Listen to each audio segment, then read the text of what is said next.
मैंने 4:30 बजे काम ख़त्म किया। 15 मिनट में सब कुछ समेटा और 4:45 बजे बैंक से बाहर निकला।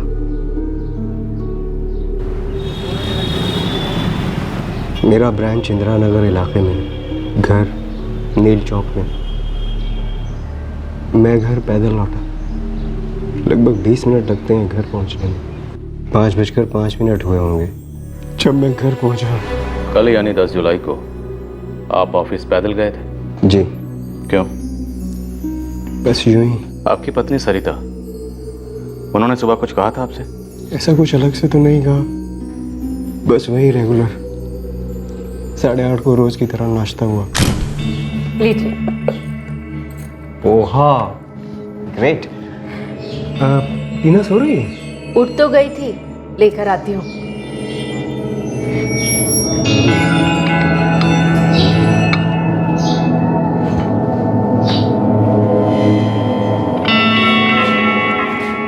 गुड मॉर्निंग टीना बेटू, हाउ आर यू? फाइन पापा। देखिए आपकी मम्मा ने पोहा बनाया, आपका भी फेवरेट है ना ये तो। अब जब तक टीना अपना नाश्ता और दूध नहीं खत्म कर लेती तब तक आप भी ऑफिस नहीं जाएंगे। प्लीज टीना बेटू ऐसा मत करो। जल्दी से अपना ब्रेकफास्ट खत्म कर लो, नहीं तो पापा को सजा मिलेगी। रोज जैसा दिन था, लेकिन रोज जैसी शाम नहीं थी। हमें फोन करके बुलाया गया और जब हम आपके घर पहुंचे तो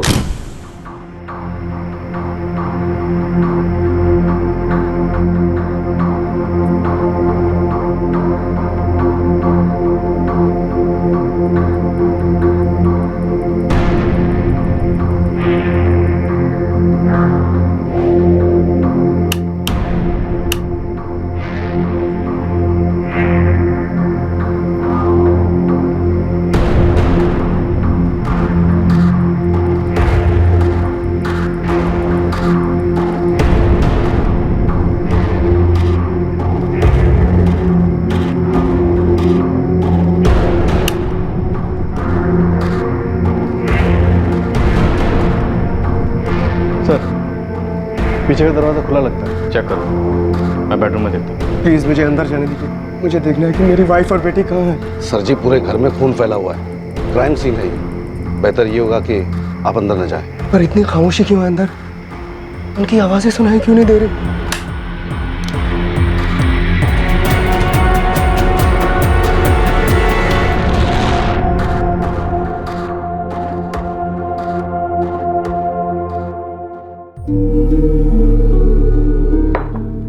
धीरज जी, संभालिए अपने आप को। एक बार फिर से गो थ्रू करते हैं। शाम तकरीबन 6:15 बजे आपके पड़ोसी ने हमें फोन किया। उससे पहले क्या हुआ? वही जो मैंने आपको बताया सर। 5:05 पर मैं घर पहुंचा।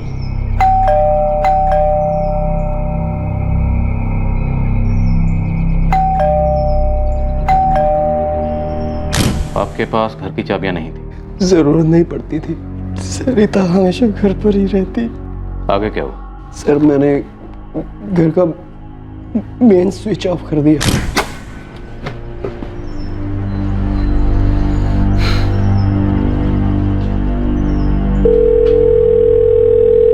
घर का मेन स्विच क्यों ऑफ किया आपने? क्योंकि सर मुझे लगा कि सरिता ने बेडरूम का एसी ऑन कर रखा होगा। तो हमारा एसी शोर बहुत करता है, मुझे लगा शायद डोरबेल सुनाई नहीं दे रही उसे। और आपकी बेटी टीना, वो भी अक्सर शाम को 6 बजे गहरी नींद में सो जाती थी? जी नहीं, वो मेंटली और फिजिकली चैलेंज थी। खुद उठकर दरवाजा नहीं खोल सकती थी। तो ये मेन स्विच ऑफ करना आपका रूटीन था? अक्सर होता था। आगे? मैंने कल भी मेन स्विच ऑफ कर दिया। सरिता को फोन लगाया उसके मोबाइल पर वो उठा नहीं रही थी। फिर मैं फिर से दरवाजे के पास गया। सरिता, सरिता! लगभग आधा घंटा हो गया था। सरिता को कोई रिस्पॉन्स ही नहीं आ रहा। फिर मैं ड्राइंग रूम की खिड़की की तरफ गया। सरिता! सरिता! सरिता! अब मुझे टेंशन होने लगी कि आखिर हुआ क्या है अंदर, क्योंकि सरिता कहीं बाहर तो जाती नहीं थी टीना को अकेला छोड़कर। सरिता!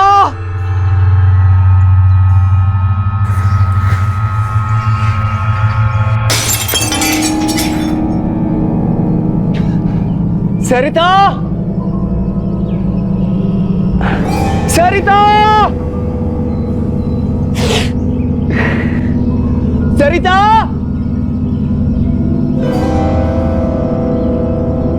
टीना! धीरज जी, क्या हुआ धीरज जी? पता नहीं रतन जी, क्या प्रॉब्लम है?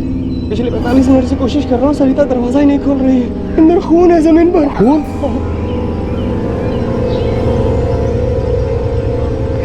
रतन जी, मुझे बहुत डर लग रहा है, पुलिस को बुलाते हैं। सरिता! मेरे पड़ोसी रतन कुमार ने आपको फोन किया था सर, फिर आप लोग आ गए।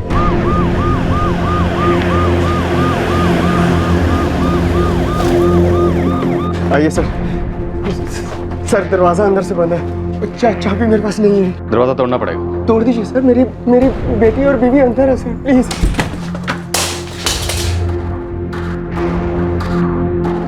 मैसे हो जा, 1 मिनट रुकिए। अंदर खून है, जाहिर सी बात है कुछ हुआ, हमें चेक करने दीजिए प्लीज। लोकेश। Ji sir. आपके पास घर की चाबियां नहीं थी? नहीं थी, मैंने बताया आपको। लेकिन आपने हमें यह नहीं बताया कि आपके घर के पीछे भी एक दरवाजा है। क्यों? हमें आपके घर के अंदर मेन दरवाजा तोड़कर दाखिल होना पड़ा। वो निकल गया दिमाग से। लेकिन पीछे का दरवाजा हमें खुला हुआ मिला। सर, पीछे का दरवाजा खुला हुआ है सर। ये सारे पैरों के निशान बाहर की तरफ जा रहे हैं।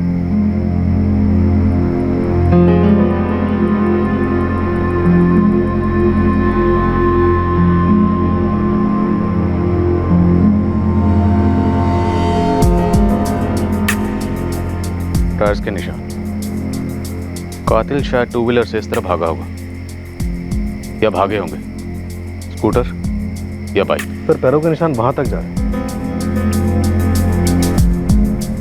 और वहां से वापस फिर स्कूटर की तरफ आए। FSL बुलवाओ और क्राइम सीन सिक्योर करवाओ। पूरा एरिया अंदर बाहर एक एक कोना सर्च करवाओ।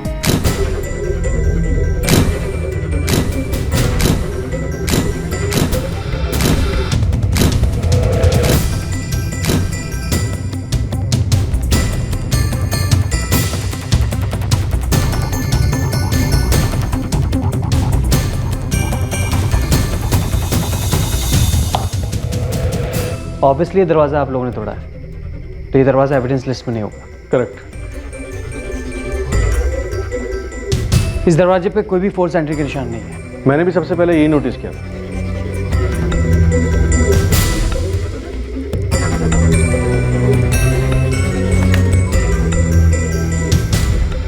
सर, यहाँ कुछ है।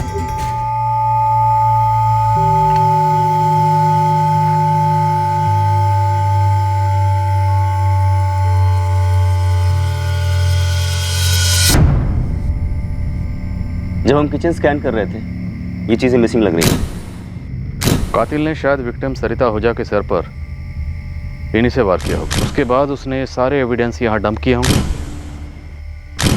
फिर वापस वहाँ गया और 2 व्हीलर लेकर निकल गया। और यहाँ गार्डन की मिट्टी कातिल की फुटवेयर से चिपक गई होगी।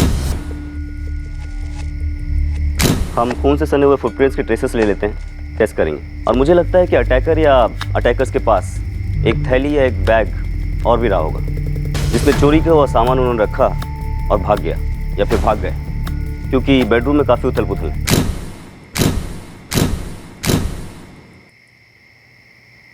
लॉकर में कुछ कैश या ज्वेलरी था। एक बार मैं अपनी बेबी और बेटी को देख सकता हूँ?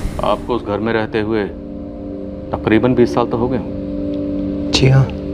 लेकिन आपके घर के पीछे एक और दरवाज़ा भी है, ये आपको याद नहीं आया? नहीं आया याद सर। जब खिड़की का कांच तोड़कर मैंने अंदर खून देखा तो मेरी सोच सुन पड़ गई थी। फुटप्रिंट्स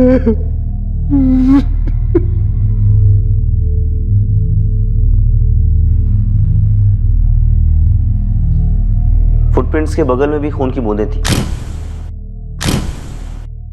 और मेरा अनुमान है कि फुटप्रिंट्स और उसके बगल वाली बूंदों के ब्लड ग्रुप्स आपस में मैच नहीं होंगे। मुझे भी ऐसा ही लगता है।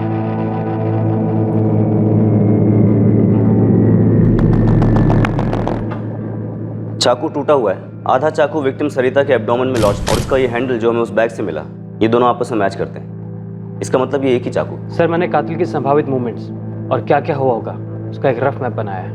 30 मिनट्स में प्रेजेंट करूंगा। जल्दी करो। टीना की बॉडी हमें उसके बेड पर मिली थी। मरने से पहले टीना ने काफी स्ट्रगल किया। ये देखिए नाखून। विक्टिम ने कातिल को खरोचा है। न माँ पर हुआ न बेटी पर। माँ और बेटी की मौत के बीच में ज्यादा टाइम डिफरेंस नहीं रहा होगा। लगभग कुछ नहीं।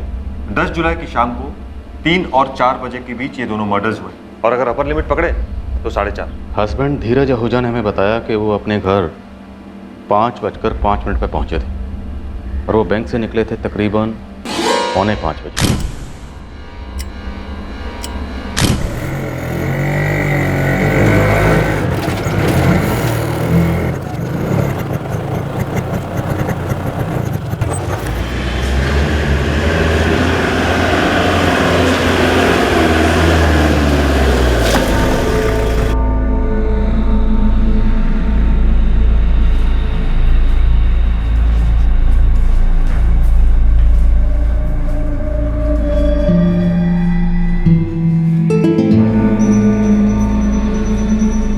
भैया, कल शाम को हुए हैं सब और आपने हमें आज बताया। उमेश, मैं होश में नहीं था, मुझे कुछ समझ में नहीं आ रहा था। मैं घर में जीजू, जीजू मेरी कल ही तो बात हुई थी सरिता दीदी से, तब सब कुछ ठीक था।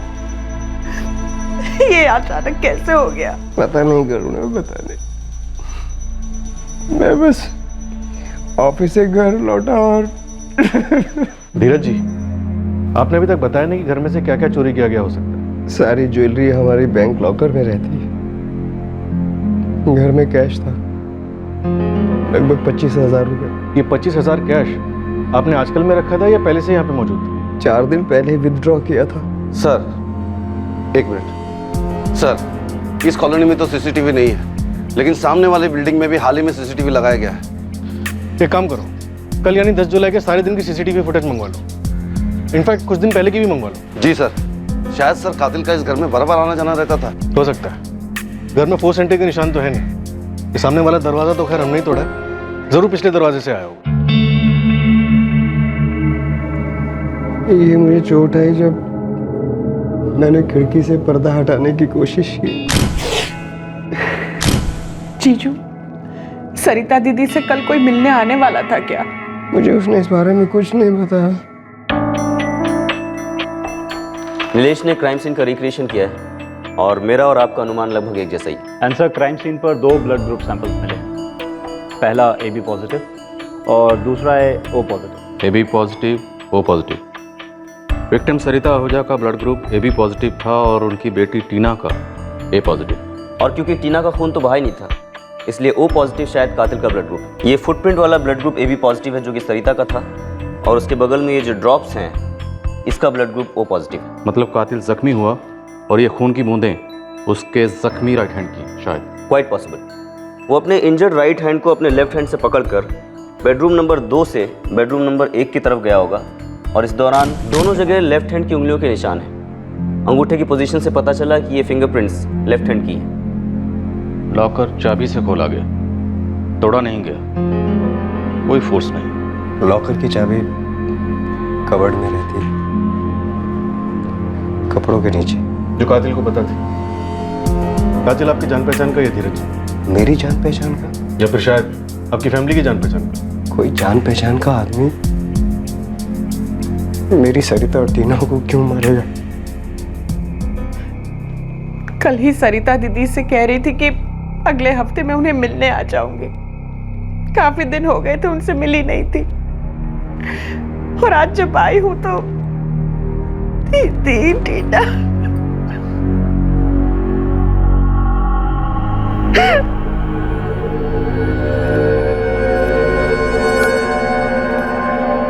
आपका ब्लड ग्रुप क्या धीरज?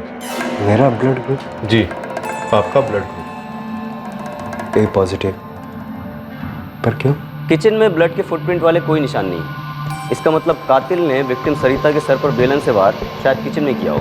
ऐसा हम अनुमान लगा रहे हैं। श्योर, लेकिन हमारी हाइपोथेसिस, हमारा अनुमान हकीकत से बहुत ज़्यादा दूर नहीं हो सकते, क्योंकि किचन में ब्लड की कुछ ही ड्रॉप्स मिली हैं, जिसका ब्लड ग्रुप AB पॉजिटिव है, जो कि सरिता का ब्लड ग्रुप। सर पर वार होते ही सरिता खुद को बचाने के लिए किचन बेडरूम की तरफ भागी होगी, खुद की और बेटी की फिक्र में, और कातिल ने शायद चकला उठाकर उसका पीछा किया। फिर उसने चाकू से सरिता पर स्टैबिंग। ये चाकू कातिल अपने साथ लेकर आया होगा? नो, ये चाकू सरिता के किचन का ही है। अच्छा।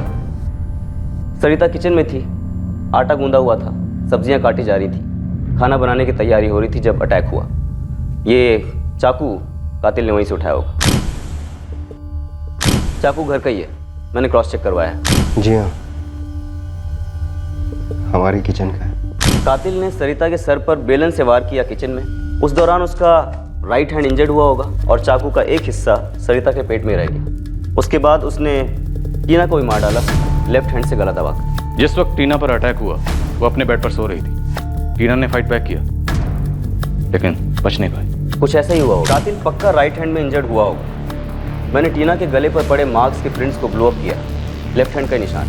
इसी लेफ्ट हैंड से उसने कबर्ड खोला और फिर कपड़ों के ढेर के नीचे से लेफ्ट हैंड से ही उसने लॉकर की चाबी निकाली और फिर लेफ्ट हैंड से ही लॉकर खोलकर उसमें से 25,000 रुपये में निकाल लिए। उसके बाद कातिल ने सारे अहम सुराग इकट्ठे किए और घर के पीछे वाले गार्डन में फेंक कर चला गया। सब कुछ बाएं हाथ से किया गया। पीछे का दरवाज़ा खोलना, बैग फेंकना। मैंने मिस्टर आहूजा से कंफर्म किया है, वो बैग भी इसी घर को बिलोंग करता है। और घर के पीछे वो जो टायर के निशान मिले, वो किसी बाइक के नहीं बल्कि किसी गियरलेस स्कूटर के टायर के निशान। जी नहीं, ये कंपाउंड वाले स्कूटर के टायर के निशान नहीं है। मैंने कत्ल वाली रात को उस स्कूटर की पूरी स्कैनिंग की थी, टायर एक एक पुर्जा स्कैन किया था। ये मिस्टर आहूजा का स्कूटर नहीं है। तो धीरज आहूजा ने किसी और स्कूटर वाले को सुपारी दी अपनी बीवी और अपनी फिजिकली और मेंटली चैलेंज बेटी को मारने की। वेल इंस्पेक्टर, अब यहाँ से आपका डिपार्टमेंट है।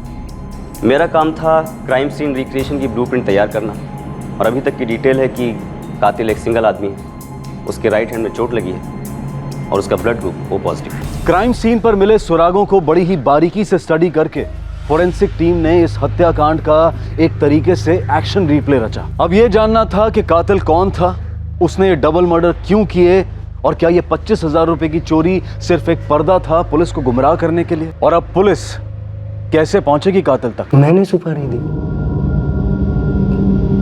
अपनी बीवी और बच्ची को मरवाने के लिए। धीरज जी, इतना तो पक्का है कि सिंपल चोरी के दौरान हुए मर्डर्स का केस तो नहीं है। और आप कह रहे हैं कि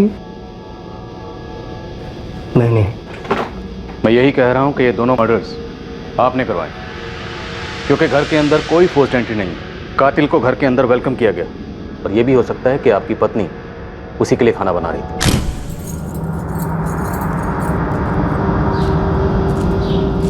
आपकी पत्नी सरिता जी ने अटैक एक्सपेक्ट ही नहीं किया था, और आपकी बेटी टीना, जो कि पहले से ही फिजिकली और मेंटली चैलेंज थी, उसने स्ट्रगल तो की लेकिन फिर भी खुद को नहीं बचा पाई।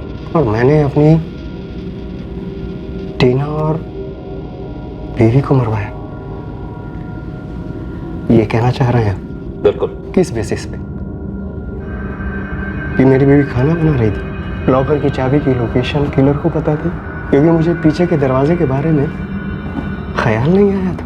हम पिछले 10 सालों से यहाँ पर रह रहे हैं और धीरज जी और उनकी फैमिली को अच्छी तरह से जानते हैं। अब आप ये तो जानते ही होंगे कि टीना दिमागी तौर पर कमज़ोर थी। सरिता जी का लगभग सारा समय उसी को संभालने में ही जाता था। धीरज आहूजा और सरिता आहूजा के बीच संबंध कैसे थे? संबंध तो अच्छे ही थे।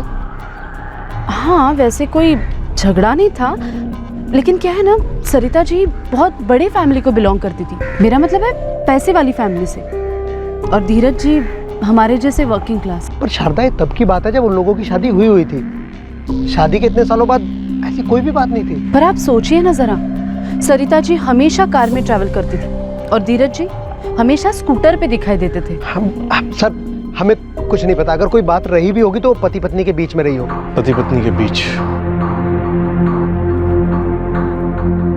ये आपके घर के सामने वाली बिल्डिंग की सीसीटीवी फुटेज है।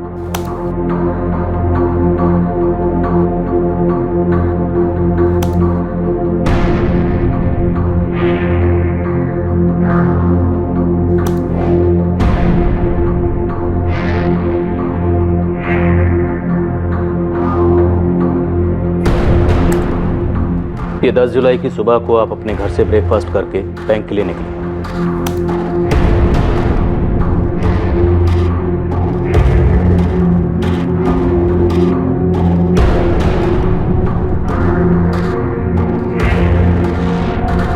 और उसी शाम 5:02 पर आप बैंक से घर लौटे, और वो भी पैदल।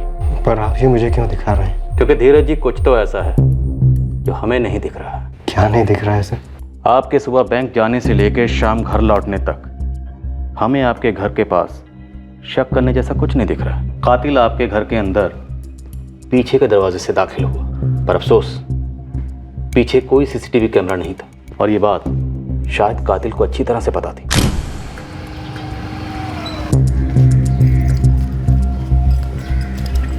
आपके घर की बैक साइड कन्वीनियंट है किसी के भी आने के लिए। कोई सीसीटीवी नहीं, कोई सिक्योरिटी गार्ड नहीं, पंप हाउस है, डेड एंड सा, और एक पतली सी गली है जो चौल से गुजरकर सीधी आपकी कॉलोनी में दाखिल होती है। जाहिर सी बात है, कुछ चुपके से आया और चुपके से चला गया, और कोई नहीं देख पाया, और यही हुआ। आप अभी भी ये साबित करना चाहते हैं कि मैंने किसी को बैक साइड से अपने घर भेजा सरिता और टीना का मर्डर करने? हम पिछले 3 दिन की नहीं बल्कि 1.5 हफ्ते की सीसीटीवी फुटेज खंगाल चुके। तो हमने देखा कि आप हर रोज सुबह अपने घर से बैंक स्कूटर पर जाते हैं और स्कूटर पर ही वापस आते हैं, और आपके वापस आने का टाइम होता है तकरीबन 4 से 4:30 के बीच। लेकिन 10 जुलाई की सुबह आप अपने घर से बैंक पैदल चलकर गए और पैदल ही वापस आए, और आपके लौटने का वक्त है 5:02। आपकी रोजाना की टाइमिंग से लेट, अच्छा खासा लेट, आधा घंटा। आप भी सर्विस ही करते हो? कभी बैकलॉग नहीं होता? कोई अर्जेंट काम, फाइलिंग रेडी करना, भेजना? वाकिफ होंगे इस सबसे? बहुत अच्छी तरह से वाकिफ है, इसलिए हमने आपके बैंक के स्टाफ से बात की। किसी को भी आपके बैंक में आधा घंटा ज़्यादा रुकने पर शक नहीं, क्योंकि आप बैंक के मैनेजर हैं। पर आपको शक है मेरे ओवर टाइम करने पर, मेरे पैदल घर लौटने पर, क्योंकि आपको लगता है कि मैंने जानबूझकर किया?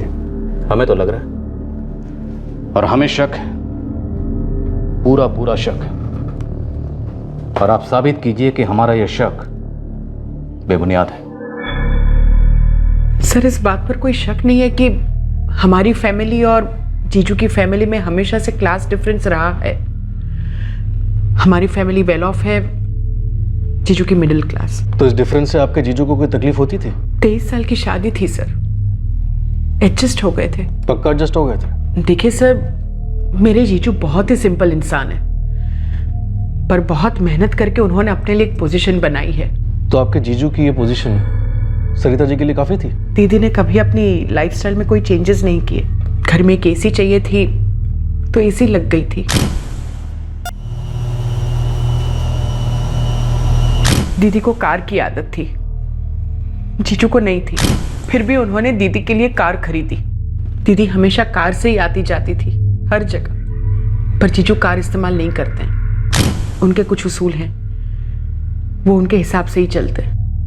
टीना क्या? टीना हैंडीकैप थी ना? सर, आप ये कहना चाहते हैं कि टीना का स्पेशल चाइल्ड होने की वजह से उन दोनों के बीच कुछ तनाव?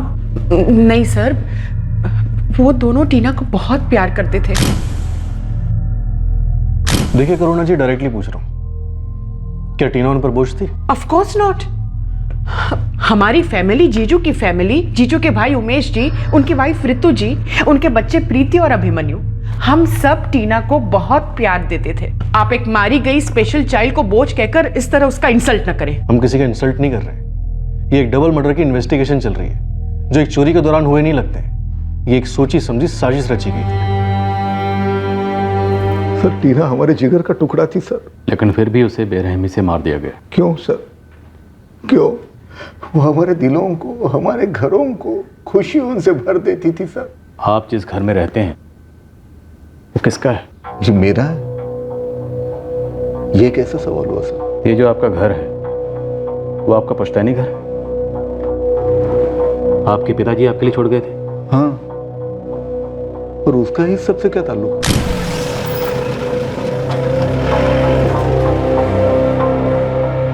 आपके बड़े भाई धीरज आहूजा, उनका भी इस घर में कोई हक है? सर वो मेरे बड़े भैया हैं। जाहिर है मुझसे ज्यादा हक उनका है इस घर पे, लेकिन उन्होंने कभी जताया नहीं सर। उन्होंने मुझे कभी जाने के लिए नहीं कहा, बल्कि खुद चले गए। और इस दरियादिली की कोई खास वजह? वो घर छोटा है। सरिता भाभी बहुत बड़े घर से बिलोंग करती थी। वो इस घर में कंफर्टेबल महसूस नहीं करती थी, इसलिए भैया ने अपने लिए दूसरा घर ले लिया। उनकी उतनी हैसियत भी है, काफी पढ़े लिखे हैं। बैंकिंग के एग्जाम फर्स्ट अटेम्प्ट में पास कर ली थी, बाद में फिर बहुत तरक्की की। पर आप? सर मैं भैया जितना स्मार्ट नहीं हूँ, ज्यादा पढ़ा लिखा भी नहीं हूँ। स्टॉक मार्केट में दलाली करके थोड़ा बहुत कमा लेता हूँ। पर सर इस सब का इस हादसे से क्या ताल्लुक है? शायद नहीं, या शायद है। लेकिन सर मैं इतना यकीन के साथ कह सकता हूं कि मेरे धीरज भैया सरिता भाभी और टीना का कत्ल कभी नहीं कर सकते। टीना उन पर कभी बोझ नहीं थी, वो हम में से किसी पर भी बोझ नहीं थी। तो फिर टीना का कत्ल क्यों हुआ अमीर जी? वो मैं कैसे बता सकता हूँ? आप इतना तो बता सकते हैं कि आपका बेटा अभिमन्यु इस वक्त कहाँ है? अभिमन्यु? उसे बीच में क्यों ला रहे हैं? क्योंकि वो आप लोगों के बीच में नहीं था। आपकी भाभी का कत्ल हुआ, आपकी भतीजी का कत्ल हुआ। वो ना तो धीरज जी के घर आया और ना ही उनके फ्यूनरल में शामिल हुआ। अभिमन्यु ने कुछ नहीं किया है? तो उससे करवाया गया। क्या? उमेश जी, क्या आपने अपने बेटे अभिमन्यु से अपनी भाभी सरिता और अपनी भतीजी टीना, इन दोनों का कत्ल करवाया?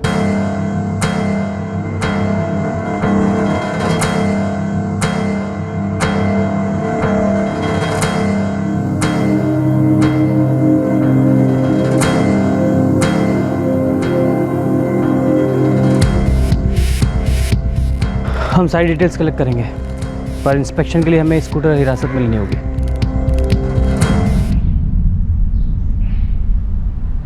जितना छुपाओगी उतना और फंसोगी। मुझे कुछ नहीं मालूम। तुम्हारे स्कूटर पर खून के धब्बे हैं। बोलो, कहाँ है तुम्हारा भाई अभिमन्यु? और तुम्हारे पापा का इन मर्डर्स में कितना हाथ है? ये क्या वाहियात आरोप लगा रहे हो?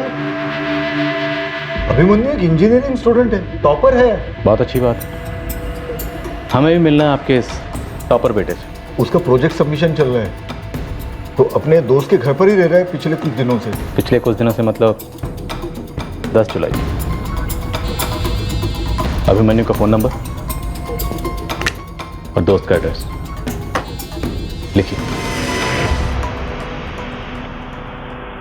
जब मुझे पता चला कि किलर का राइट हैंड इंजर हुआ होगा मर्डर के दौरान, सर तभी मुझे अभिमन्यु भैया पर शक हुआ।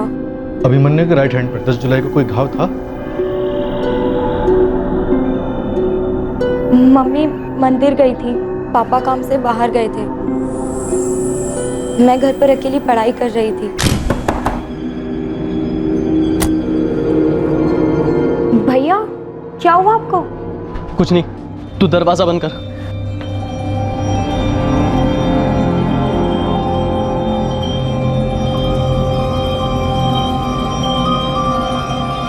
आपके शर्ट पर खून क्यों है?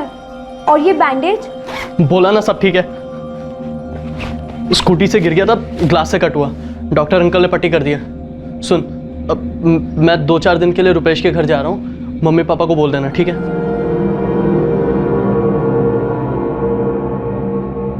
वो पास की लॉन्ड्री में भी स्कूटर पर जाते, स्कूटर के बिना कहीं नहीं जाते।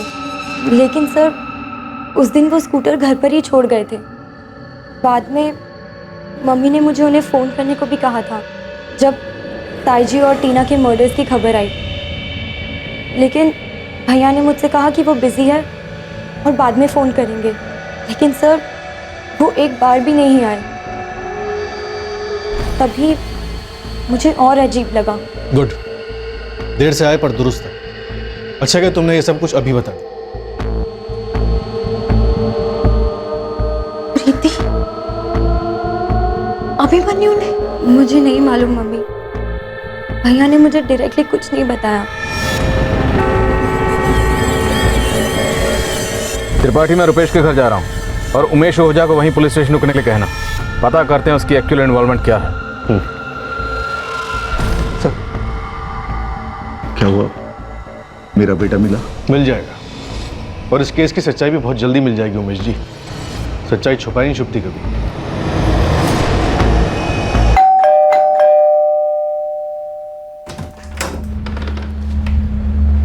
रुपेश वर्मा? जी सर। अभिमन्यु ओझा अंदर है? हाँ सर, अंदर ही है। बुलाओ।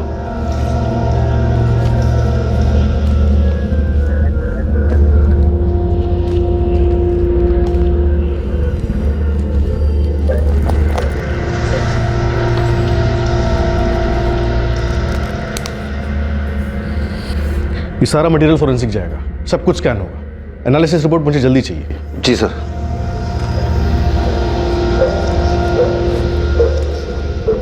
तुम्हारा ब्लड ग्रुप ओ पॉजिटिव है। तुम्हारी स्कूटर मिली हमें, और स्कूटर पर तुम्हारे खून के धब्बे भी। तो बताओ, तुम्हें ये सब करने के लिए किसने कहा?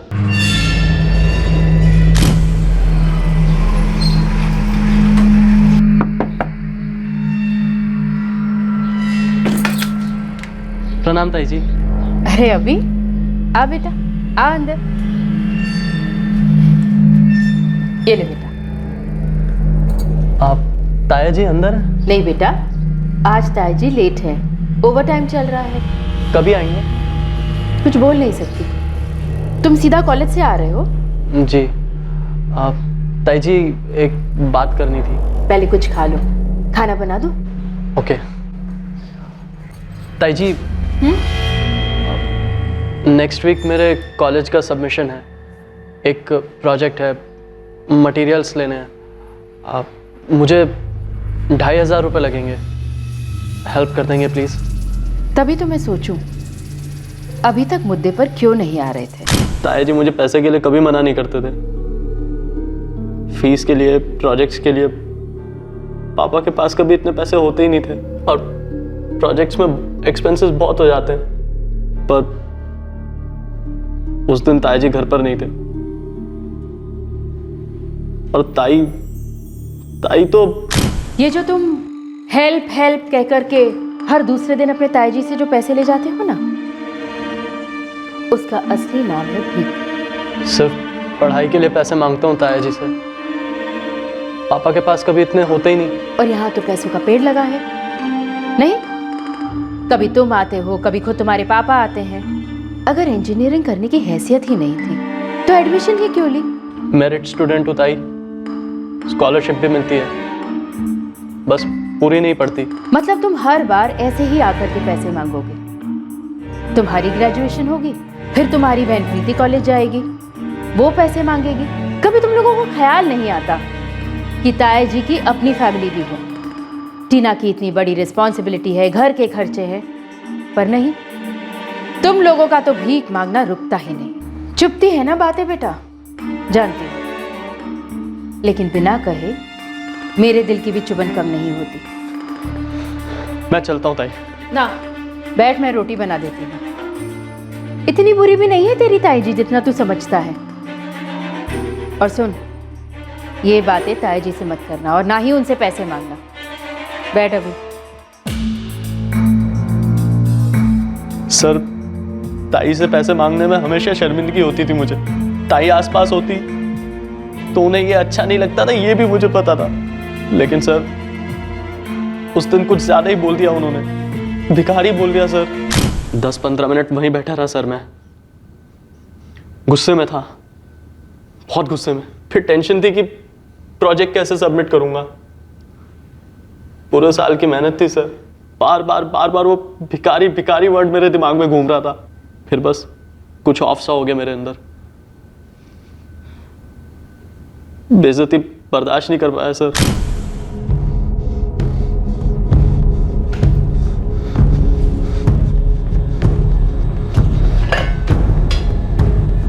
ताया जी जब भी कैश देते लॉकर से देते थे। मुझे मालूम था चाबी कहाँ रखते थे। फिर तुमने वो सारा सामान घर के पीछे वाले गार्डन में फेंका और वहाँ से भाग गए। तुम जानबूझकर पीछे के दरवाजे से आए और सामने वाला दरवाज़ा अवॉइड किया, क्योंकि तुम जानते थे कि सामने वाली बिल्डिंग में सीसीटीवी लगा हुआ है। नो सर, मुझे नहीं पता था वहाँ सीसीटीवी है। मैं पीछे के दरवाजे से ही आता था और वहीं से जाता था। तुमने अपनी ताईजी और अपनी बहन टीना का कत्ल सिर्फ इसलिए कर दिया क्योंकि उन्होंने तुम्हारी बेइज्जती की, तुम्हारा तिरस्कार किया? ये सब करने के लिए तुम्हें किसी और ने उकसाया था, भड़काया था? सर, कहाँ है मेरा बेटा? कुछ कहा उसने? जी हाँ, उसने अपना जुर्म कबूल कर लिया। ये दोनों कत्ल उसी ने किया। क्यों? उसका कहना है कि उसे प्रोजेक्ट के लिए पैसे चाहिए थे। पापा वो कुछ पैसे चाहिए थे प्रोजेक्ट सबमिशन के लिए। कितने चाहिए? 2500।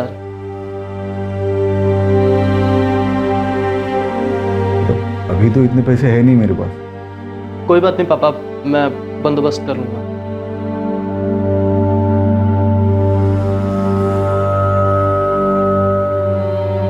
आधा घंटा मेरा वेट नहीं कर सकता। आकर देता था ना तुझे पैसे। आज तक मना किया तुझे। आई एम सॉरी ताया जी। ताई जी ने बहुत बेइज्जती कर दी थी। भिखारी बोल दिया था मुझे। उसके लिए तुमने उसे टीना को मार डाला। अब मैं क्या करूं? तुम क्या करोगे? उमेश क्या करेगा? तेरी माँ, प्रीति, सब लोग हम क्या करेंगे?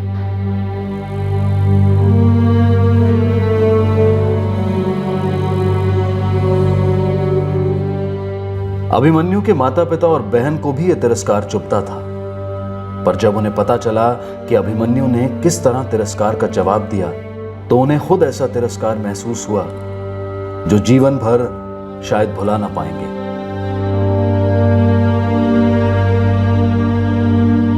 धीरज आहूजा पूरी तरह से टूट गए हैं। उनका सारा परिवार, उनकी सारी दुनिया खत्म हो गई है। अब उतना ही दर्दनाक मुकदमा होगा जब वो अपनी पत्नी और अपनी बेटी को न्याय दिलवाने के लिए अपने भाई के बेटे को सजा दिलवाने की कोशिश करेंगे।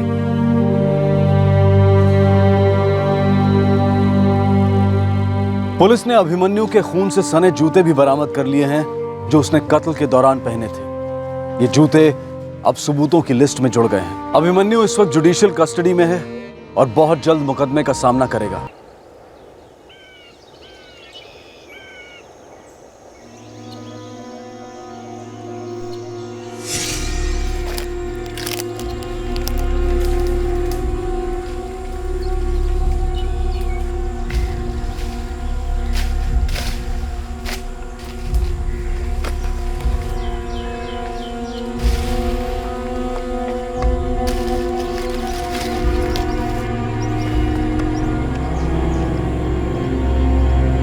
झापर की तरफ बढ़ो, एक एक कोना छान मारो।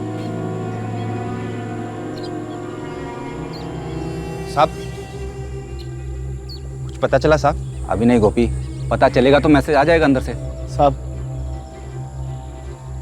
सब कुछ तो बताइए। अभी बताया ना गोपी को, अब तुझे अलग से बताना पड़ेगा नवीन।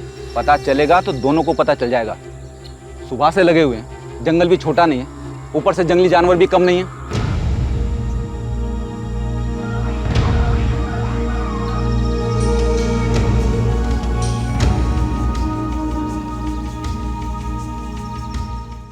सर, उन दोनों औरतों में से किसी का भी पता नहीं चला अभी तक। गांव में पता लगाया? कहीं ऐसा तो नहीं है कि हमारी टीम जंगल में ढूंढ रही है? और दोनों औरतें अपने घर वापस लौट गई हैं। नो सर, सर गांव में कांस्टेबल तैनात हैं अपने, कोई लौटा नहीं है अभी तक। सर एक औरत का पति और एक औरत का बेटा रात भर से जंगल में ही बैठे हुए हैं।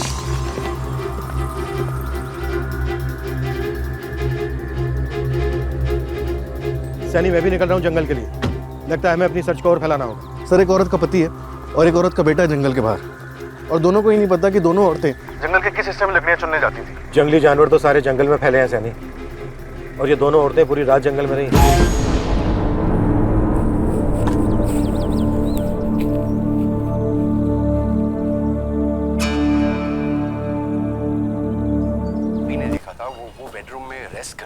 नहीं बनाएगी मतलब क्या चंदा? क्योंकि आज उस चुड़ैल मालती की बारी है, खाना पीना झाड़ू पोछा सब वही करेगी आज। हाँ तो मालती है कहाँ? अब कम उसकी नौकरानी है जो ये पता रखे कि मेम साहब कहाँ गई है, किसके साथ गई है, क्या कर रही है। मालती लौटी नहीं जंगल से? कहा पूछो उस ललन से कि कहीं लकड़ियाँ बेचते बेचते उस चुड़ैल का दिल तो नहीं आ गया उस पे। ललन भाई मालती आई थी? मालती तो अभी तक नहीं आई गोपी। लेकिन ललन भाई आपको लकड़ी बेच बाच कर हर रोज 5 बजे तक लौट आती है मालती। वही मैं भी सोचूं, 7 बज गया अभी तक आई नहीं। ऐसा क्या खजाना मिलेगा उसको जंगल में? ललन भाई माँ आई थी क्या लकड़ी बेचने? नहीं नवीन, राधा जी तो अब तक नहीं आई। दोपहर की निकली है, आपके यहाँ नहीं आई, घर नहीं लौटी, तो गई कहाँ मेरी माँ?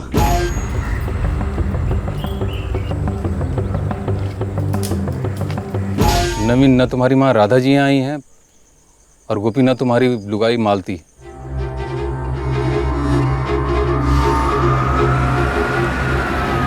सर हमें लगता है कोई जंगली जानवर घसीट के ले गया दोनों को, और ये गोपी और रवि पूरी रात जंगल में ढूंढते रहे कुछ गांव वालों के साथ। मालती! माँ! माँ! मालती! मालती! माँ! ओ राधा मौसी! मालती! मालती! मालती! माँ! राधा मौसी! मालती!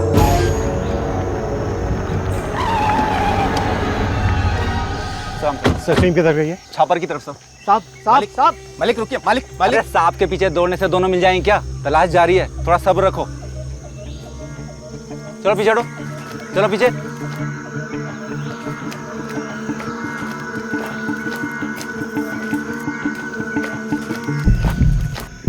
सर नांगदेव इलाके को पूरा कवर कर लिया, कुछ नहीं मिला। अब छापर की साइड देख रहे हैं। गोपी और नवीन का कहना है कि मालती और राधा शायद छापर इलाके में लकड़ियां चुनने जाती थी। घर वाले और गांव वालों का कहना है कि ये दोनों औरतें कल दोपहर को लगभग 3 बजे आई थी और उसके बाद से घर वापस नहीं लौटी हैं। सर सर लात मिली वहाँ पे।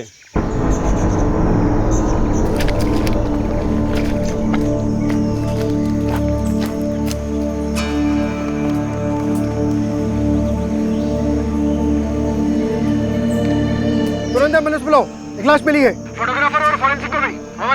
Okay sir. पूर्वी एम्बुलेंस बुलाओ, मैं फोरेंसिक और फोटोग्राफर को बुलाता हूँ। साहब क्या बात हो रही है साहब? साहब कुछ तो बता दो साहब। बताइए ना साहब। एक लाश मिली है, अभी बाहर लेकर आएंगे तब देख लेना। वार शायद इससे किया होगा सर। सुसाइड दिखाने की नाकाम कोशिश की गई है।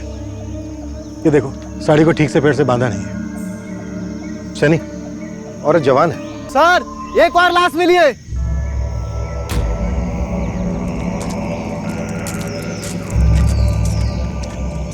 ये देखिए सर लाश। लगता है गला घोटा गया। दोनों साथ ही जंगल आया करती थी और साथ ही मारी गई। सैनी ये किसी जंगली जानवर का अटैक नहीं, बल्कि किसी इंसान का अटैक, जो किसी जंगली जानवर से भी बदतर है।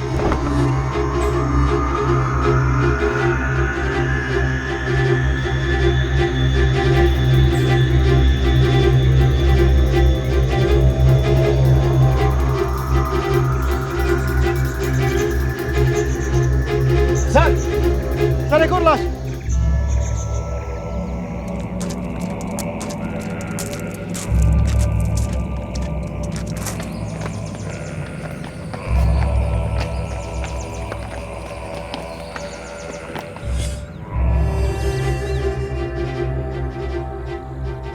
आप लोगों में से कोई जानता है कौन है ये आदमी? पक्का कोई नहीं जानता इसे?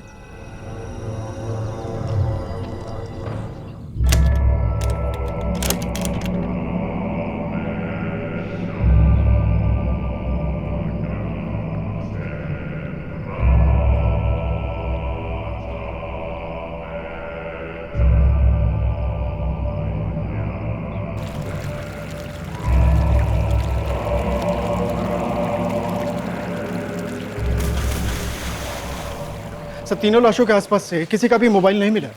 इस लकड़े पर जो खून के निशान हैं वो विक्टिम मालती के खून से मैच करते हैं। इसे सुसाइड दिखाना एक नाकाम कोशिश थी। सर पर किसी भारी चीज से वार किया गया होगा। कोई सेक्सुअल असॉल्ट? हाँ, अटेम्प्ट टू रेप कह सकते हैं। विक्टिम लड़ी, ये भी अटैकर से लड़ी। दोनों की मौत लगभग एक ही समय पर हुई है, मुश्किल से चंद मिनटों का फर्क। सर राधा पुजारी के गले पर जो स्ट्रैंगुलेशन के मार्क्स मिले हैं उससे हमें ये फिंगरप्रिंट्स मिले हैं, काफी धुंधले से हैं। सी मालती की बॉडी पर कुछ उंगलियों के निशान मिले हैं। सिर्फ एक की उंगलियों के निशान है या और भी हैं? हमें मालती की बॉडी पर 3 अलग लोगों के फिंगरप्रिंट्स के निशान मिले हैं। उसमें से एक फिंगरप्रिंट राधा की बॉडी पर मिले हुए फिंगरप्रिंट से मैच करता है। इसका मतलब ये है कि दोनों बॉडीज पर 1 सेट ऑफ फिंगरप्रिंट्स कॉमन है। ये जो 3 सेट ऑफ फिंगरप्रिंट्स हैं ये इन्हीं तीनों विक्टिम्स के हैं या फिर किसी और के हैं? नहीं, इन तीनों के अलावा 3 अलग लोगों के फिंगरप्रिंट्स हैं। और सर मालती की बॉडी पर जो फिंगरप्रिंट्स मिले हैं वो धुंधला से गए हैं। शायद काफी झड़प हुई होगी, मालती काफी लड़ी होगी। एक पीछे से सिर में, एक सामने से सीने में। शायद ये भाग रहा होगा जब पहली गोली इसके सिर के पिछले हिस्से पर लगी। Point blank range. तमंचे की गोलियां, 6 गोलियों वाला तमंचा, लोकल मेड। 6 गोलियों वाला तमंचा, 4 से 5 के बीच, राइट? साहब मेरी पत्नी मालती और राधा बहन सालों से एक साथ लकड़ी चुनने जाती थी। लल्लन भाई के यहाँ लकड़ी बेचकर 5 बजे तक घर लौट आती थी। कितने बजे निकलती थी तुम्हारी पत्नी घर से? 3 बजे साहब। कल भी माँ रोज की तरह 3 बजे ही निकली थी घर से। खाना वाना खा के थोड़ा सुस्ता ही, उसके बाद रोज मालती के साथ ही जंगल में जाती थी? जी साहब, माँ कहती थी दोनों जंगल के बाहर ही मिलती थी, फिर साथ में लकड़ी चुनती और लल्लन भाई के यहाँ साथ में बेचती। साहब मैं तो ठीक ठाक कमा लेता हूँ। कई अरसों से माँ का बोल रहा था कि 7 साल से लकड़ियां चुन रही हो, अब तो बंद कर दो। कहती थी मुझे मेरी कमाई पसंद है। इस आदमी को पहचानते हो? नहीं पहचानते साहब। नहीं साहब, कभी नहीं। मालती ने कभी किसी आदमी का जिक्र नहीं किया। कैसा हो सकता है ऐसे? लल्लन इसे पहचानता है और तुम नहीं। ये आदमी तुम्हारी माँ और गोपी की पत्नी मालती के साथ जंगल में लकड़ियां उठाने जाता था, और तुम और गोपी दोनों ये कह रहे हो कि तुम इसे नहीं पहचानते।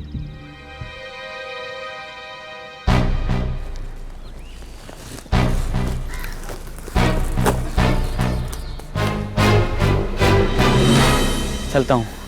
ओ ललन भाई, अब तो हमारी लकड़ियों का भाव बढ़ा दो। जब सामने से हमको 4 पैसा मिलेगा तभी तो हम 2 पैसा दे पाएंगे ना। हम सब एक ही नाव में सवार हैं। पर हमरी नाव ज्यादा झुकी है ललन। राधा जी, ऐसा लगता है लेकिन ऐसा है नहीं। कहाँ? यही राधा बहन और मालती के साथ आता था, उनकी बोरियां उठा के और रखता था और चला जाता था। रखता था, चला जाता था। उन लोगों में कोई बातचीत नहीं होती थी? साहब 2 शब्द बात होती थी उससे, कहता था चलता हूँ। चलता हूँ। और मालिक फिर अगले दिन हाजिर हो जाता था इनकी बोरियां उठा के। वो उसे लकड़ियां उठाने के पैसे देती थी क्या? हमारे सामने तो नहीं दिया कभी। तो तुमने कभी पूछा नहीं कौन है, क्या नाम है? अरे साहब, हमको लकड़ी से मतलब है, उन लोगों को पैसे से मतलब था। मतलब तुम्हारी कोई बातचीत नहीं होती थी उनसे? जी नहीं साहब, सब मालती को मैं 2 सालों से जानता था और पूरे गांव को पता है कि वो गोपी की दूसरी बीवी है। पर मजाल है कि मैंने कभी पूछा हो कि वो पहली बीवी चंदा के साथ कैसे एक छत के नीचे रहती है। मालती तुम्हारी दूसरी पत्नी थी? जी साहब। तभी मैं सोचूं तुम दुखी लग रहे थे, डरे हुए लग रहे थे, लेकिन परेशान नहीं। क्या कह रहे हैं साहब? मैं तो बहुत परेशान रहा हूँ कल शाम से साहब। तभी तो गांव वालों के साथ रात भर जंगल में ढूंढते रहे हम। नवीन भी बहुत परेशान था साहब। हम दोनों वहीं बैठे रहे जब तक आप लोग ढूंढ रहे थे। तुम्हारी पहली पत्नी चंदा क्या काम करती है वो? साहब वो होटल में साफ सफाई में है। कहाँ? रासीन में। तो लल्लन का कहना है कि वो इस अज्ञात आदमी को पिछले 6 महीने से रोज देखता था, लेकिन उसे इसका नाम नहीं मालूम। सर कह तो रहा है नहीं पता। वैसे 2-4 लोगों को मैं इलाके में घुमा रहा हूँ ये पता करने के लिए कि वो आदमी था कौन। सर ये तीनों एक दूसरे को जानते थे, एक साथ जंगल में भी होते थे। ये ट्रिपल मर्डर शायद कनेक्टेड हो सकते हैं। ये भी तो हो सकता है कि इन तीनों में से शायद निशाना कोई एक हो और बाकी 2 सिर्फ इसलिए मारे गए क्योंकि उस वक्त वो वहां पर मौजूद थे। सर हो सकता है निशाना वो आदमी रहा हो, पर इस वक्त हमारे पास उस पर शक करने जैसी कोई डिटेल नहीं है। या फिर निशाना मालती भी हो सकती थी। ये मालती गोपी की पहली पत्नी चंदा के साथ एक ही छत के नीचे रहती थी और दोनों में बिल्कुल नहीं बनती थी। सर पूछिए मत साहब, दोनों बीवियां ऐसे लड़ती है मानो के बिल्लियां हैं। आप शर्मिला जी से पूछ लीजिए। शर्मिला कौन? उनकी पड़ोसन है। 2-2.5 साल पहले गोपी ये दूसरी वाली को ब्याह कर लाया था जिसका मर्डर हुआ, मालती। दोनों पहले से साथ रहने लगे थे? दोनों की मजबूरी थी साहब, दोनों का कोई मायका नहीं है, मेरा मतलब परिवार नहीं है, तो अलग होती भी कैसे, कहाँ जाती? तो कर लिया समझौता, बांट लिया था आदमी को, लेकिन साहब झगड़ों में कोई समझौता नहीं किया था। तो फिर गृहस्थी चलती कैसे थी? इस गोपी ने कुछ कायदे कानून बनाए थे, जैसे एक दिन चंदा खाना बनाएगी, बर्तन मांजेगी और घर के सारे काम करेगी, तो दूसरे दिन मालती। सर अपने 2-4 खबरी उस मोहल्ले में पता लगा रहे हैं कि उन 2 औरतों और उस आदमी के बीच में कोई चक्कर वक्कर तो नहीं था। तीनों की लाशें अलग अलग जगह से मिली, लेकिन पास से ही। हमें इस अज्ञात आदमी की आइडेंटिटी का जल्द से जल्द पता लगाना होगा। सर गोपी की पहली पत्नी चंदा को सबसे पहले इंटरोगेट करते हैं, इस वक्त सबसे मजबूत एंगल उसी का लग रहा है। उसके और मालती के बीच काफी झगड़े होते थे। और सर नवीन की माँ राधा बहुत ही सीधी सादी औरत मालूम पड़ती है, किसी ने उसके बारे में गलत नहीं बोला, वो शायद गलती से मारी गई हो। इन तीनों के बीच रिश्ता क्या था और इस रिश्ते से किसे आपत्ति थी, वो हमें बताएगा कि निशाना कोई एक था, कोई 2 या फिर 3। पुलिस टीम एक ट्रिपल मर्डर, एक अटेम्प्टेड रेप और एक अनजान विक्टिम को लेकर जूझ रही थी। इस कांड का मकसद स्पष्ट नहीं था और स्पष्ट होने में वक्त लगने वाला था। शुरुआत हुई एक आदमी के साथ जो कुछ जानता था।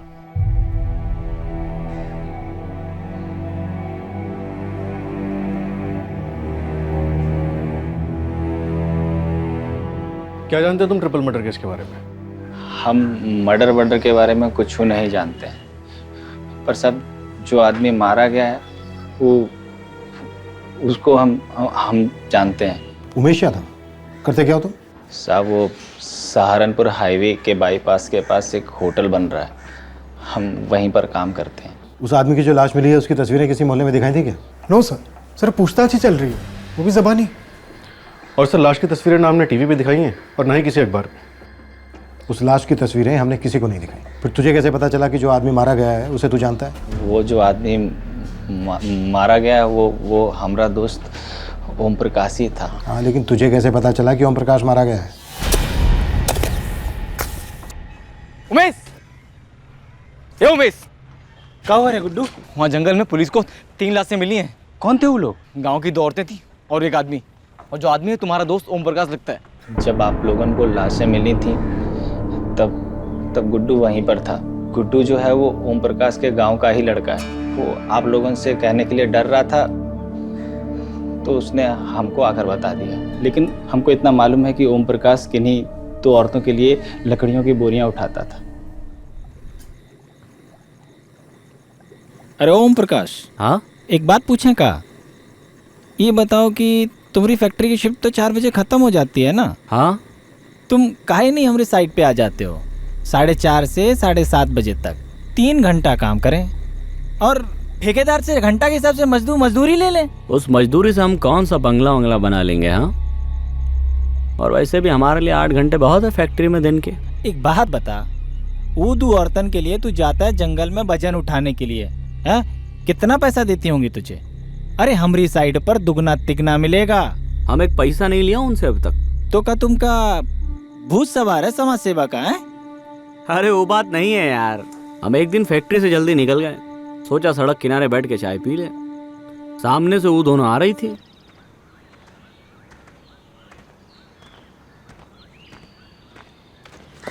अरे क्या हुआ? अरे चोट लगी का? शायद थोड़ी मोच आई है। चलिए चलो उठो, हम पहुंचा देते हैं।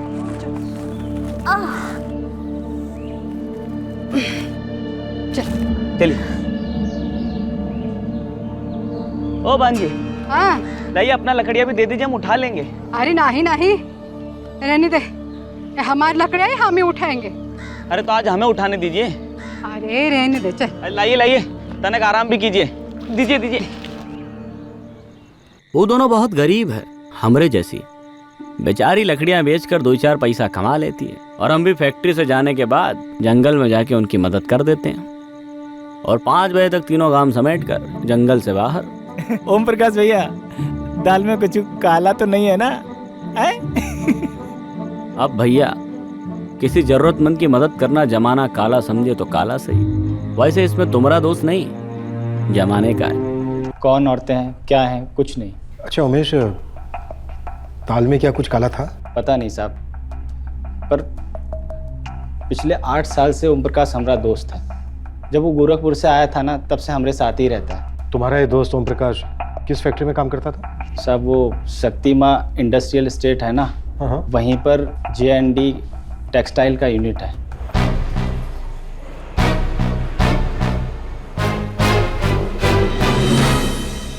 सर, J&D टेक्सटाइल्स में सभी ओम प्रकाश को संत आदमी कहते हैं। अगर ओम प्रकाश संत था तो फिर वो शैतान कौन है जिसने 3-3 लाशें बिछा दी? सर, विक्टिम राधा का बेटा नवीन और उसकी बीवी जानवी, इन दोनों की खूब ग्रिलिंग की, खबरी भी लगे हुए, लेकिन अभी तक इतना ही पता चला है कि राधा एक सीधी सादी औरत थी, किसी से कोई दुश्मनी नहीं थी इसकी।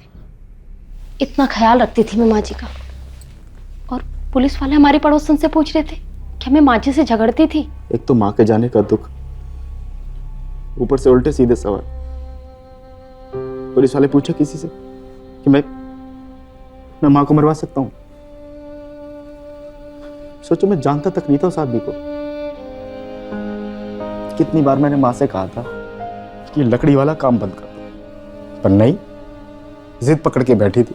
लोग तरह तरह की बातें कर रहे हैं कि माँ जी का और मालती का उस ओम प्रकाश के साथ क्या चल रहा था। सर, जितना ओम प्रकाश ने उमेश को बताया और जितना उमेश ने हमें बताया, हमें सिर्फ उतना बताया। उसके आगे इसका राधा और मालती के साथ क्या संबंध था, यह भी क्लियर नहीं है। मालती का सर लकड़ी से फोड़ा गया, राधा का गला दबाया गया और ओम प्रकाश पर गोलियां चलाई गईं। ये इतनी भयंकर दुश्मनी, इतनी नफरत आई कहां से? सर, ये चंदा भी मालती से नफरत करती थी, स्वतंत्र थी उसकी। बिना गाली गलौज के खाना हजम हो रहा है तेरा? अभी तो चुपचाप खाना खा रहे हैं। रोज तो उस चुड़ा के खाने की तारीफ करते रहते थे और हमारे साथ गाली गलौज। कहीं ऐसा तो नहीं तीसरी का बंदोबस्त करके रखा हो तो हम दोनों में से एक को बाहर निकालना था? बकवास ना कर। मुझे तो शक है कि मालती को तूने मरवाया।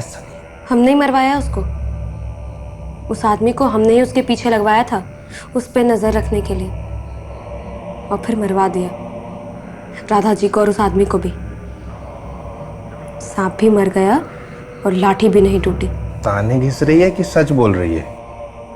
आप तो ऐसे डर रहे हैं जैसे हम आपका सच्चाई का काला चिट्ठा खोल रहे हो। तीन वर्दी के पुलिस वाले दीवारों पे कान लगाए खड़े हैं, उठा ले जाएंगे हमको और भरता बना देंगे दोनों का। क्या चंदा 3-3 मर्डर करवा सकती है? सर, उठवा के थोड़ी गर्मी दिखाते हैं। वैसे भी फॉरेंसिक ने क्लियर कर दिया है कि इस अटैक में 3 लोग शामिल थे। हो सकता है चंदा ने किसी को सुपारी दी हो या फिर खुद 2 लोगों के साथ मिलकर ये काम किया। सनी, कल सुबह सबसे पहले चंदा को लेकर आओ। कितनी भड़ास थी, कितनी जलन थी, कल नापते हैं।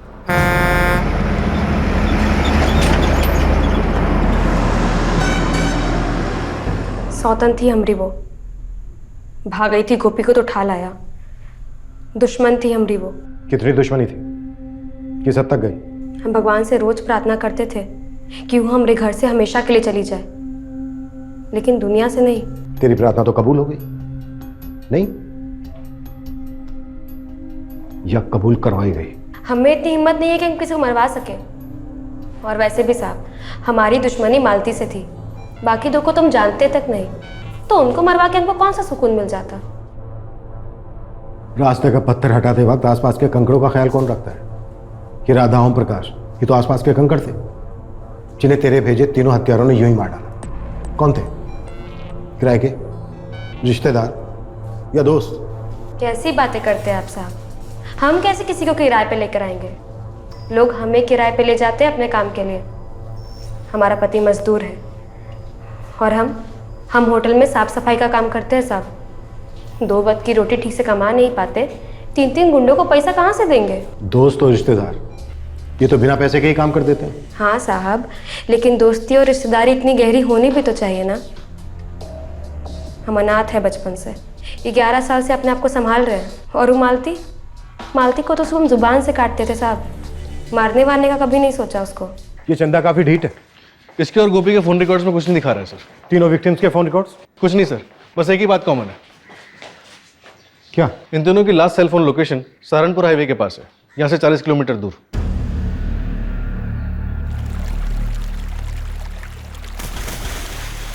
तीन कातिल, 3 विक्टिम। इन तीनों को भला किसी ने क्यों मारा होगा? 2 लकड़ियां चुनने वाली गांव की गरीब औरतें और एक फैक्ट्री में साफ सफाई का काम करने वाला आदमी, वो भी संत टाइप का। सर, कहीं ऐसा तो नहीं असली टारगेट ये ओम प्रकाश था और ये दोनों औरतें कोलैटरल डैमेज? उमेश यादव? सैनी, कहीं ऐसा तो नहीं है कि ये उमेश यादव कोई कहानी बना रहा है?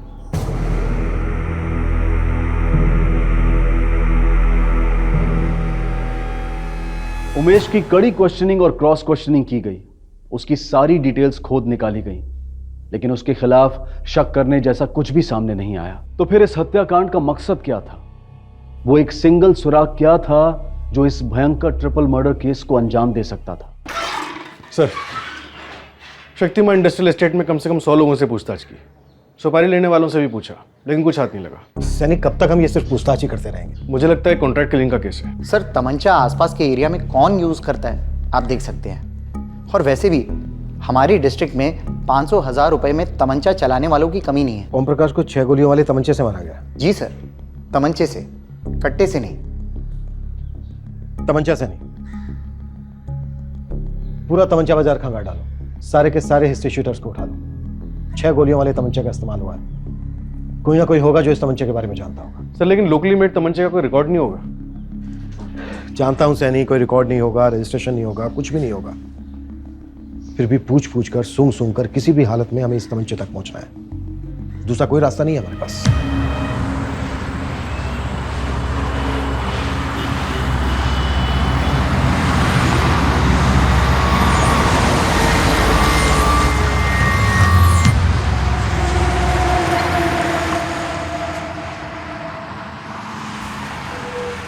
नीचे देखो टेबल पे।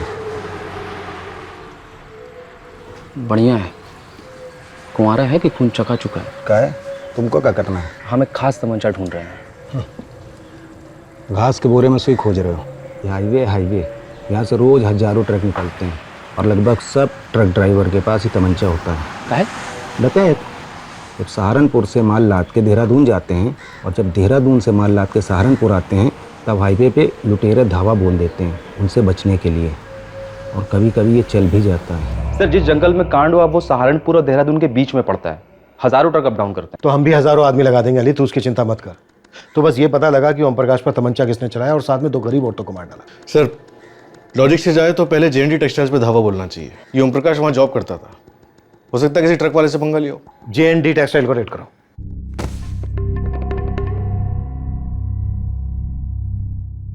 शक पहले तीनों विक्टिम्स के करीबी लोगों पर था, फिर इन्वेस्टिगेशन का फोकस शिफ्ट हुआ व्यक्तिगत दुश्मनी पर, और आखिरकार किसी अज्ञात हमले का एंगल भी इन्वेस्टिगेट किया गया।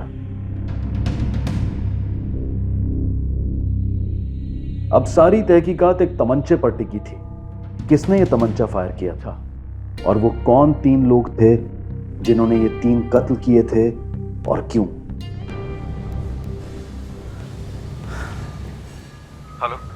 हेलो, क्या मैं सब इंस्पेक्टर सैनी जी से बात कर सकता हूँ? हाँ, बोल रहा हूँ। जी, मेरा नाम अंकित पुरी है। मैं शक्तिमान इंडस्ट्रियल एस्टेट से बोल रहा हूँ। जी बोलिए। देखिए सर, मैं यहाँ शरद पाइप यूनिट में वेयर हाउस मैनेजर हूँ। आपके इन्फॉर्मर ने मुझसे कांटेक्ट किया था। कहिए, क्या कहना है आपको? वो आपके इन्फॉर्मर ने कहा कि हमारे ट्रक ड्राइवर में से जिन के पास में गन है, तमंचा है। आपको पता है कि इनके पास है? देखिए सर, इस ट्रिपल मर्डर और तमंचे के बारे में मुझे कुछ नहीं पता। तो जो पता है वो बताइए। दावे के साथ तो नहीं कह सकता, लेकिन उस दिन 26 तारीख को हमारे वेयर हाउस से पिकअप था 5 बजे, लेकिन वो पिकअप लेट हुआ। 5 की जगह 6:30 बजे निकला और ट्रक सहारनपुर से आई थी।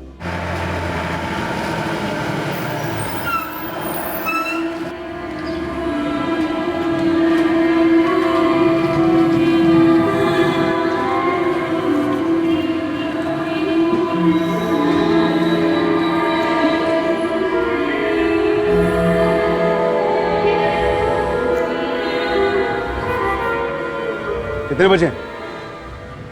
कितने बजे हैं? ट्रैफिक लग गई थी ना साहब, वो बाहर का तो पूरा रोड जाम पड़ा है। 4 घंटे तो हम खुद अटके पड़े। साहब, हम लोग सुबह 11 बजे सहारनपुर से निकले। साहब, हमें भी तो रात को चलाना पड़ेगा ना गाड़ी, खतरा सर पे उठा के। मैंने पार्टी को ज़बान दी है कि सुबह 5 बजे हमारा माल उसके वेयर हाउस में होगा, और होगा मतलब होगा। Sir, Kadar Syed truck driver है, मोहसिन अंसारी उसका पार्टनर ड्राइवर है, और जहीर सिद्दीकी क्लीनर था उस ट्रक का। हाँ, पर आप इन तीनों की बात क्यों कर रहे हो? सर, उन तीनों ने कहा कि वो लेट हुए थे। हाँ तो? सर, मेरे सुपरवाइजर नितिन ने मुझे एक बात बताई। सर, ये तीनों 1 नंबर के झूठे हैं। क्यों? सर, आज जब मैं छापर फैक्ट्री गया था दोपहर में। हाँ, क्या हुआ? तो सर, मैं जंगल रोड से लौट रहा था उस समय तकरीबन 3 बज रहे थे दोपहर के। तब मैंने देखा इनकी ट्रक वहां जंगल के पास रुकी हुई थी।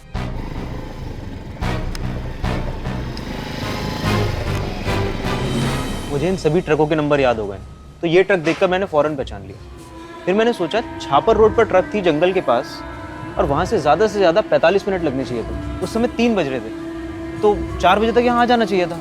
6:30 बजे तक क्या कर रहे थे? इनके बॉस गिरीश से शिकायत करनी पड़ेगी इनकी। सर, मेरा नाम मत लीजिएगा, पर ये तीनों इस वक्त भी पिए हुए हैं। बू आ रही है जबरदस्त। ये तीनों कादर, मोहसिन और जहीर अभी भी तुम्हारा माल ट्रांसपोर्ट करते हैं? नो सर, उनके बॉस गिरीश ने दूसरे ड्राइवर भेज रखे हैं। क्यों, आपने शिकायत की थी क्या? नहीं सर, मैंने शिकायत तो की नहीं, लेकिन 26 तारीख की डिलीवरी के बाद दोबारा वो लोग यहाँ माल उठाने के लिए नहीं है। अच्छा किया जो आपने इन्फॉर्मेशन दी। मुझे इन तीनों के नंबर्स और इनके बॉस गिरीश का नंबर तुरंत चाहिए।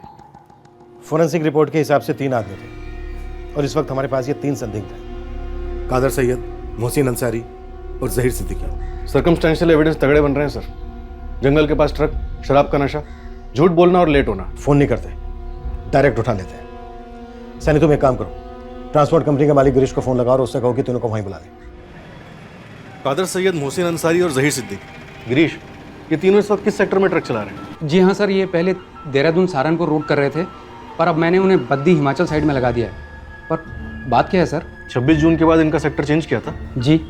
क्यों? सर, इन तीनों ने शिकायत की थी कि सहारनपुर देहरादून रूट पे जो रास्ते में जंगल पड़ता है वहाँ लुटेरे हमला कर देते हैं। इन्हें डर लगता है तो ये वहाँ नहीं चलाना चाहते। इस वक्त कहाँ मिलेंगे ये तीनों? सहारनपुर में ही है। पर बात क्या है सर? इन तीनों को तुरंत फ़ोन करके अपने ऑफिस बुलाओ। मैं 12:30 बजे तक वहाँ पहुँच रहा हूँ। और इनसे कुछ मत कहना कि मेरी तुमसे क्या बात है, और मुझसे पूछना मत कि मैं क्यों कह रहा हूँ। बस जितना कह रहा हूँ उतना करता जाओ।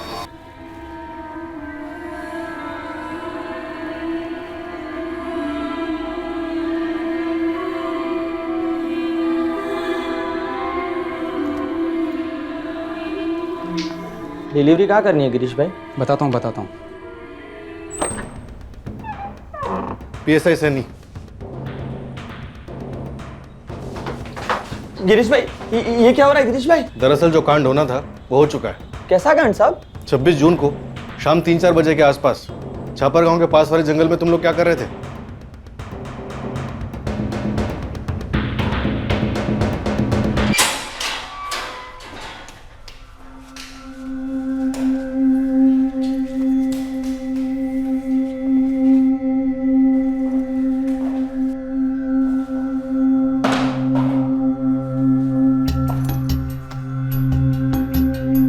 हैदर, 26 जून की शाम को 3 से 4 के आसपास तेरा ट्रक किसी ट्रैफिक में नहीं फंसा था, बल्कि छापर गांव के पास वाले जंगल से लगकर पार था। सबूत है इसके हमारे पास। तुम तीनों के फोन रिकॉर्ड्स बताते हैं कि तुम तीनों वहां पर थे। अब तुम तीनों मुझे यह बताओ कि तुम लोग वहां पर क्यों थे?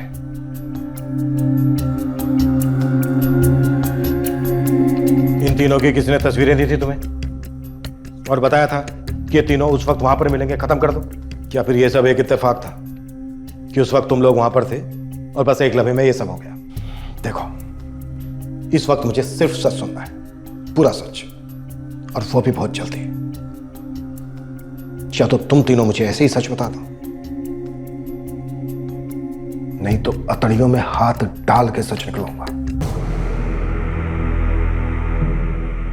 कादर, मोहसिन और जहीर तीनों हक्का बक्का रह गए कि आखिरकार पुलिस उन तक पहुंची कैसे। इन तीनों ने कभी नहीं सोचा था कि ऐसा हो सकेगा किसी दिन।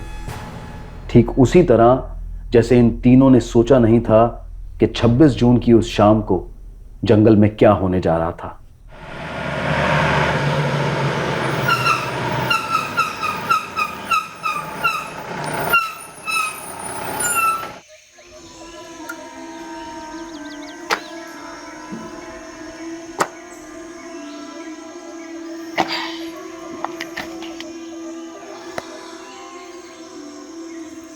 अरे आ जाओ भाई लोग, बहुत भूख लगी है।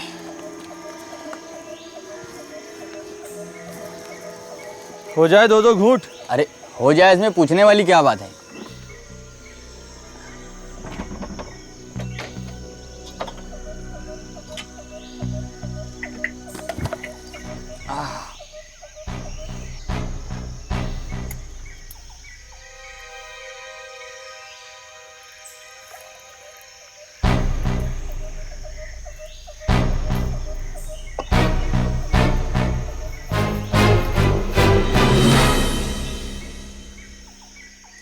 उस्ताद जी 2 गुट हो गए, अब 2 होने वाले भी हो जाए। 5 बजे तक पहुंचना भी तो है वेयर हाउस। बस रोज का काम है मेरा, माल उठाओ माल पहुंचाओ, मसाला मशीन हो गया है। हम आंखें मूंद के भी पहुंचा दूं ना तो भी माल पहुंच जाता है जहाँ पहुंचाना होता है।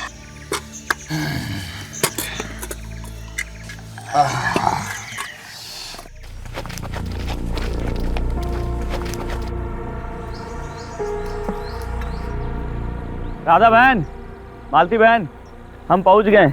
अरे हाँ हाँ बैठो भी, अब तक हमारी लकड़ी इकट्ठा नहीं हुई है। ठीक है, बैठे वहां पे।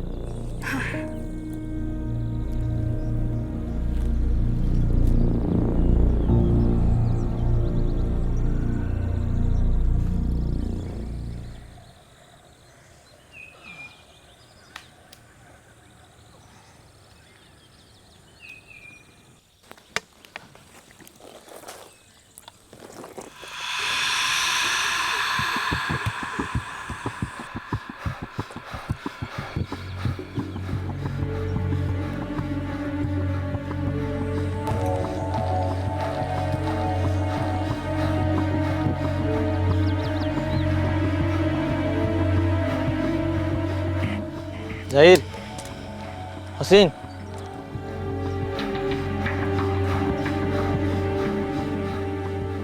देख जंगल में मंगल हो जाए तो घूट।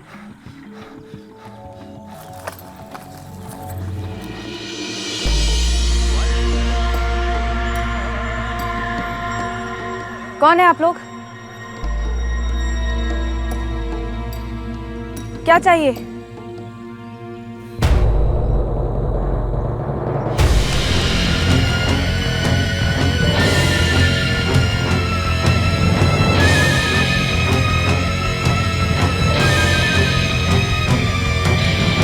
तुम लोगों ने एक औरत का रेप करना चाहा, नहीं हुआ तो उसे मार डाला। एक दूसरी औरत ने तुम्हें देख लिया तो तुमने उसे भी मार डाला। उसके बाद एक आदमी ने और देखा तो तुमने उस आदमी को गोलियों से भून डाला।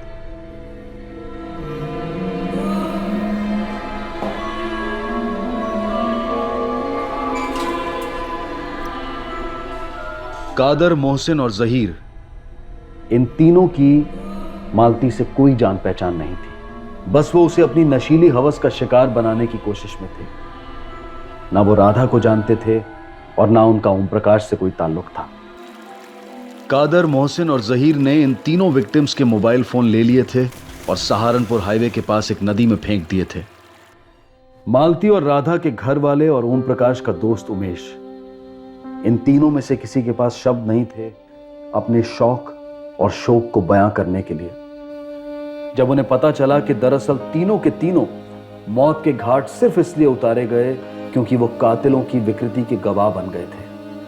अदालत में दलील जरूर होगी कि तीनों आरोपी बेहद गरीब परिवार से आते हैं और उन परिवारों की जीविका के लिए कमाई का एकमात्र जरिया भी हैं।